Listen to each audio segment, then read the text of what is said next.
Do you trip over things when you go into your pantry? Did you buy several things at the store only to discover you already had all the items? We start our month focusing on the kitchen. Today on Clearing the Clutter Inside and Out, we're taking the pantry to task and getting it decluttered and organized. If you're ready to have a pantry where it's easy to locate everything you need, listen for tips to keep your pantry in tip-top shape.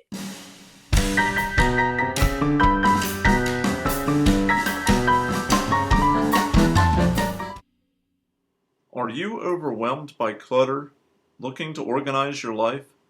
Do you feel stuck and are ready for a change? Every Tuesday at 1 p.m., join award-winning professional organizer and coach Julie Coraccio on Clearing the Clutter Inside and Out as she supports you in navigating the waters of decluttering your life and getting organized. Julie thinks outside the box and examines clutter in all areas: physical, mental, emotional, spiritual, energetic, and more. Ready to live a more joyful and fulfilling life? Every second Saturday in May, the United States Postal Service collects items for local food pantries. If you have not decluttered and organized, now is a great time. This gives you a built-in deadline with an easy way to clear clutter. You simply have to walk to the mailbox to donate unwanted items in your pantry. Are you up for the challenge? Let me know if you tackled your pantry and how it went. Please do not donate any expired food. You can find out more information at usps.com. Clearing pantry clutter. Most pantries have a lot of clutter and can be a dumping ground. Take out everything in the pantry, everything on the shelves, on the walls, underneath the shelves. Completely empty it. Take the time to dust and sweep. After you've cleaned, sort what you have into categories. You need to sort by how it makes sense to you, but here are some suggestions.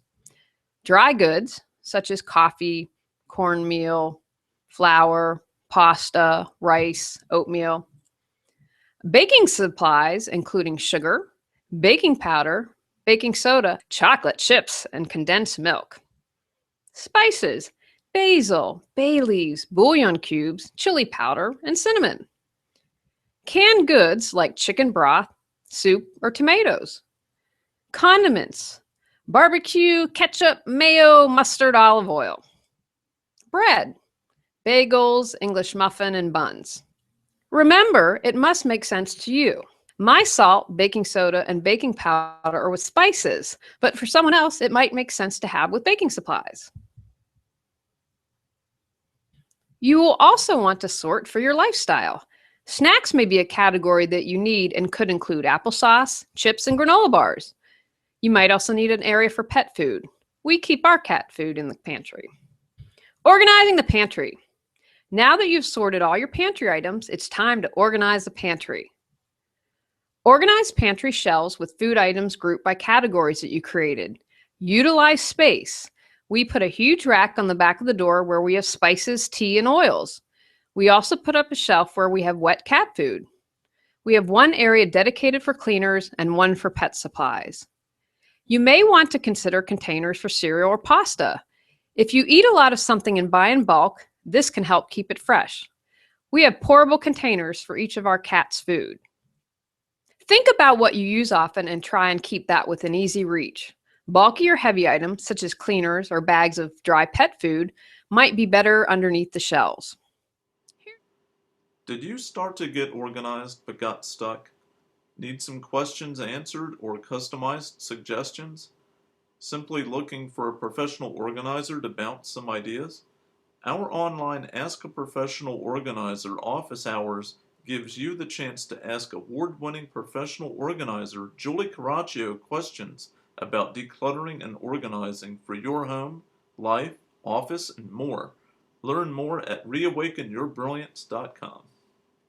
Here's a tip. Create a list of items you regularly buy and laminate it or keep a copy in an app or on your computer.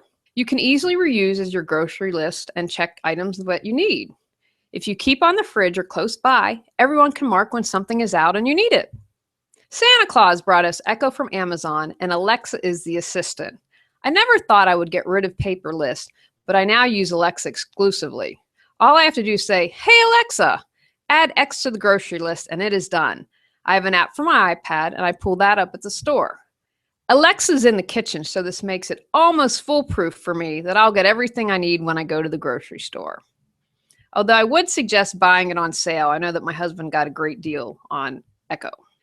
Green tips for your pantry. Here are some tips to keep your pantry eco-friendly. Avoid excess packaging. Buy in bulk. Note on this, be careful. Do not go overboard and buy a ton of stuff in bulk. Costco can make us buy stuff that we may never use. I buy chicken stock in bulk because I use it all during the winter, but I wouldn't get a huge bag of flour because I don't cook with it as much.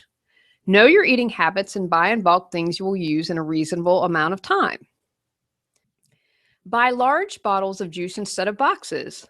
Get the largest size, and rather than individually wrapped, you can portion in reusable containers. Avoid cans that cannot be recycled or reused. Pressurized whipped cream and cooking spray, for example. Whip up fresh cream with a mixer or use a product in a recyclable container. Refillable metal or plastic sprayos from Misto are a great alternative, and you can control the amount of oil you use. Keep your kitchen well stocked to avoid last-minute runs that waste gas and time. If you have your list, you will always know when you are about to run out or have run out of something. Be open to using substitutions and recipes. Dried cranberries instead of raisins. There are all sorts of recipe and cooking websites out there that will have suggestions so you can use what you have instead of having to make an extra trip to the store. Takeaways from today's podcast. Take out everything in the pantry. After you've cleaned the pantry, sort everything you have into categories that make sense to you. Organize pantry shelves with food items grouped by categories that you created. Consider using containers to house small portions of items you buy in bulk. Create a list of items you regularly buy. Keep it on the refrigerator or close by so everyone can mark when something is out. Go out, clear the clutter to create the life you choose, deserve, and desire. Ready to clear clutter and share your gifts with the world? The journey of 1,000 miles begins with one step, so what step will you take today? Sign up for our newsletter and receive a free copy of our 10 Steps to Clearing Clutter. Julie Coraccio provides coaching, professional organizing and speaking, organizing classes, positive affirmations, and her unique How to Declutter Your Life course. Learn more at reawakenyourbrilliance.com. Subscribe to Clearing the Clutter Inside and Out and join us next Tuesday at 1 p.m.